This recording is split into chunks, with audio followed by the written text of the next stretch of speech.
¿Tu equipo necesita reparación? Realizamos diagnóstico gratuito. Recogemos y entregamos en tu domicilio sin llamadas y sin desplazamientos.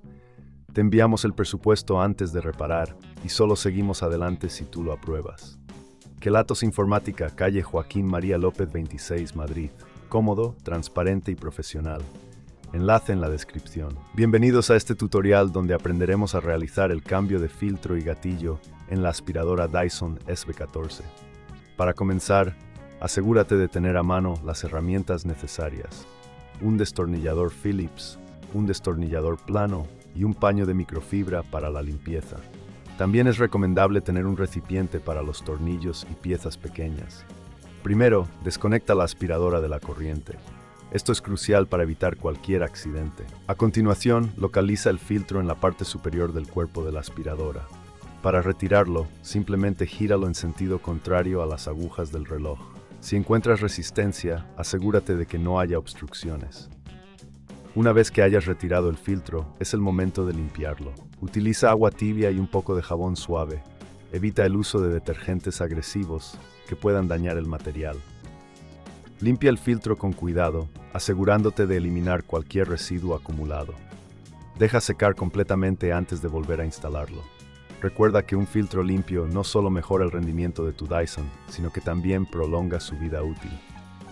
Ahora, pasemos al cambio del gatillo.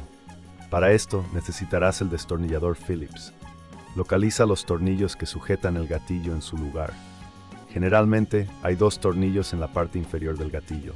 Retíralos con cuidado, aplicando una fuerza moderada para evitar dañar la rosca. Coloca los tornillos en el recipiente que preparaste anteriormente para no perderlos. Una vez que hayas retirado los tornillos, puedes sacar el gatillo. Observa cómo está instalado para que puedas colocar el nuevo de la misma manera. Si ves que esto es muy complejo, recuerda que ofrecemos diagnóstico profesional sin compromiso. Esto puede ser una buena opción si prefieres que un experto se encargue del proceso. Coloca el nuevo gatillo en su lugar y asegúralo con los tornillos que retiraste anteriormente. Asegúrate de apretar los tornillos, pero no en exceso, ya que esto podría dar el plástico. Un buen consejo es apretarlos hasta que sientas resistencia y luego darles un cuarto de vuelta más. Ahora, volvamos al filtro. Asegúrate de que esté completamente seco antes de volver a colocarlo. Inserta el filtro en su lugar y gíralo en sentido horario hasta que sientas un clic. Esto indica que está bien asegurado. Es importante realizar un mantenimiento regular de tu Dyson SV14. Te recomiendo limpiar el filtro cada mes y revisar el estado del gatillo cada 6 meses. Esto no solo mantendrá tu aspiradora en óptimas condiciones, sino que también evitará problemas mayores en el futuro. Si prefieres no lidiar con el mantenimiento, ofrecemos recogida y entrega en tu domicilio, lo que significa que puedes disfrutar de un servicio sin llamadas y sin desplazamientos. Además, siempre te proporcionamos un presupuesto antes de reparar, para que sepas exactamente a qué atenerte.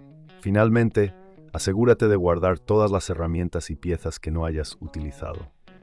Mantener un espacio de trabajo limpio y organizado es clave para evitar accidentes y pérdidas. Con esto, hemos completado el proceso de cambio de filtro y gatillo en tu Dyson. ¿Tu equipo necesita reparación? Realizamos diagnóstico gratuito. Recogemos y entregamos en tu domicilio sin llamadas y sin desplazamientos. Te enviamos el presupuesto antes de reparar y solo seguimos adelante si tú lo apruebas. Kelatos Informática, calle Joaquín María López 26, Madrid. Cómodo, transparente y profesional. Enlace en la descripción.